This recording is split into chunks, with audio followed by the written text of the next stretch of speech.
Hey, Magic fans. Welcome back. This is the Captain speaking here at Captain Clyde's MTG.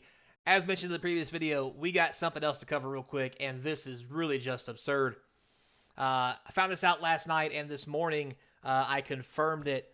Uh, Upper Deck Lorcana is a stolen product, or I'm sorry, Lorcana by Disney is a stolen product from Upper Deck. Let me get that right.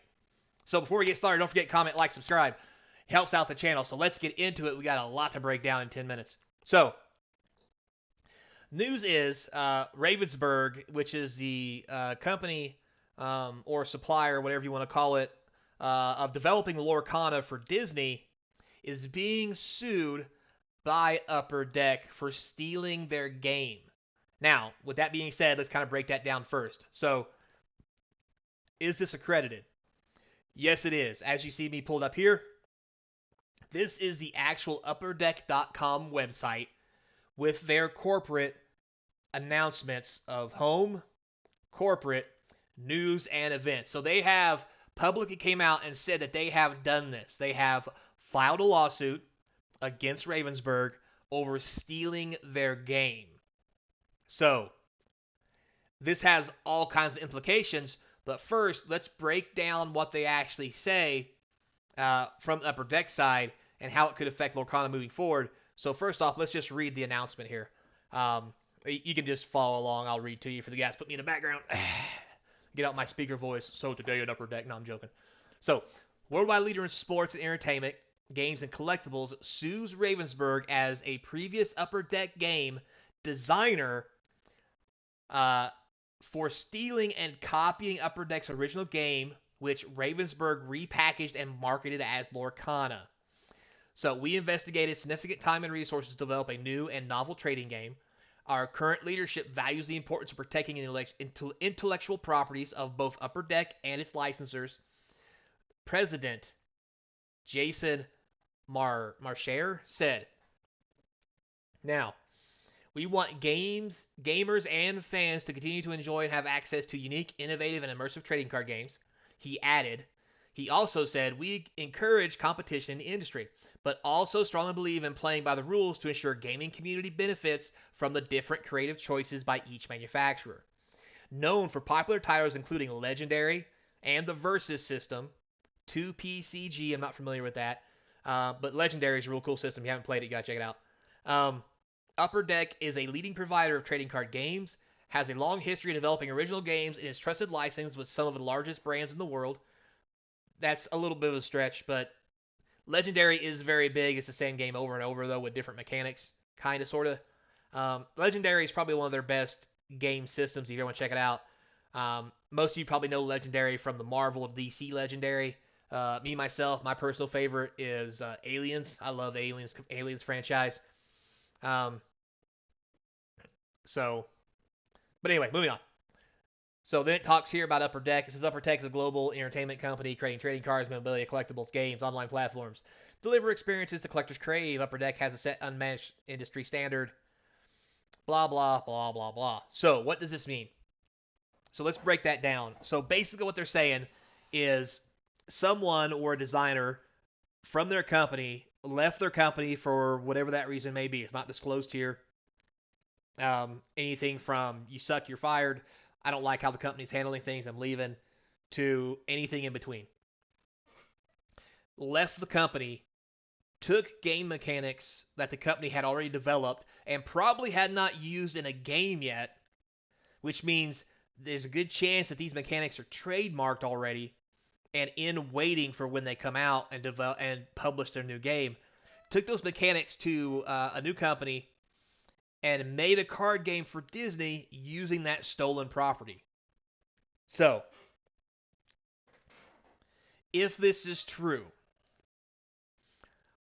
what that means is Lorcana may not hit the shelves as a playable game or have to be sold to Upper Deck. So let's just go through the whole rigmarole of what could happen. First off, Upper Deck could file an injunction causing Lorcana to be completely canceled and the game not come out ever. It could make the card game collectible. for the cards that have come out because of that situation, or they could fall into absolute worthlessness because nobody wants them because of the whole situation. Now, second, Upper Deck and Ravensburg or whatever the company's called that's doing Lorcana, including Disney, come to an understanding of how to divide up the profits. Um, the benefit to that is Upper Deck would get probably a severe royalty, if not most of the money from the card game, without them having to make it, distribute it, so forth and so on. But they will still have to pay some money to the guys who make it, and yada yada yada. Thirdly, they shut the game down and then they re-release it by either A, coming to some kind of deal with Disney where they release the game for them using their mechanics, causing the current developer Ravensburg or whatever to completely collapse because of this whole ordeal. So it's very interesting. And first off, I want to say, if you come out as a company like Upper Deck's been around forever. I remember they first started coming out like in the early to late 80s, I think. God, how old is this company? I don't even remember. I just remember when I first got into trading cards. I got to know them, around the age of, I'm going to say 10-ish, my local card shop. So they've been around for a while, because I am no spring chicken by any stretch of the imagination. But anyway, and Upper Deck was known to be the quality trading card then in baseball, and football and so forth and so on. And even now, Upper Deck has a lot of high value cards they put out. So for them to sink that kind of money into something, they have to have significant evidence that this has happened. And they're willing to spend extra money on the chance to get that back. So this could be almost a hostile takeover of Ravensburg in a way and cause the whole Disney Lorcana thing to be moved to Upper Deck. And then Upper Deck makes it, Ravensburg's out of it, into story, whatever. But if a company this big is actually filing an injunction like this, it's normally going to go through, because the company and their legal advisors, who are very highly paid, trust me, I know, believe that there's reason to believe what happened.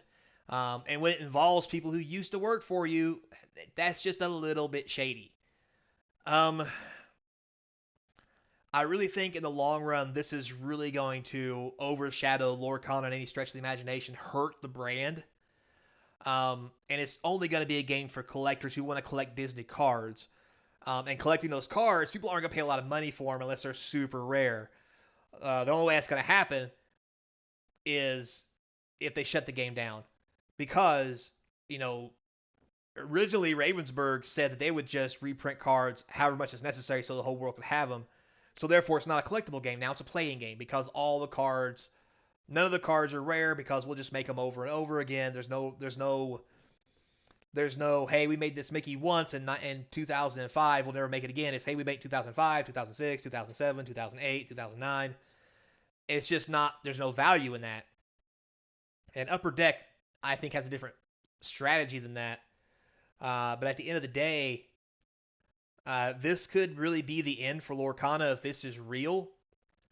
Or at least the end of Ravensburg as a gaming company, because of the punitive damages they will have to suffer due to IP infringement.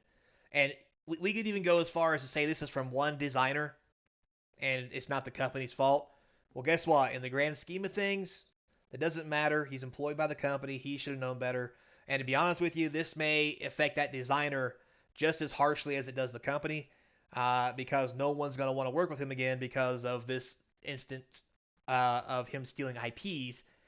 Is going to make it very hard for him to get a job anywhere, if it turns out to be true. Now, we don't know if any of this is true. However, like I mentioned, if Upper Deck's coming after you for IP infringement, they've probably got the receipts.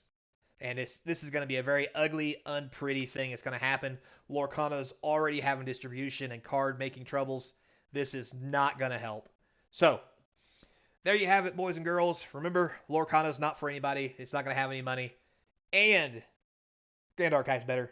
Oh, look at all the thumbs down buttons. Anyway, moving on. Thanks a lot, guys. Thanks for watching. Until next time, be kind. Hope to see you across from the game table. We won't be playing Lorcana, that's for damn sure.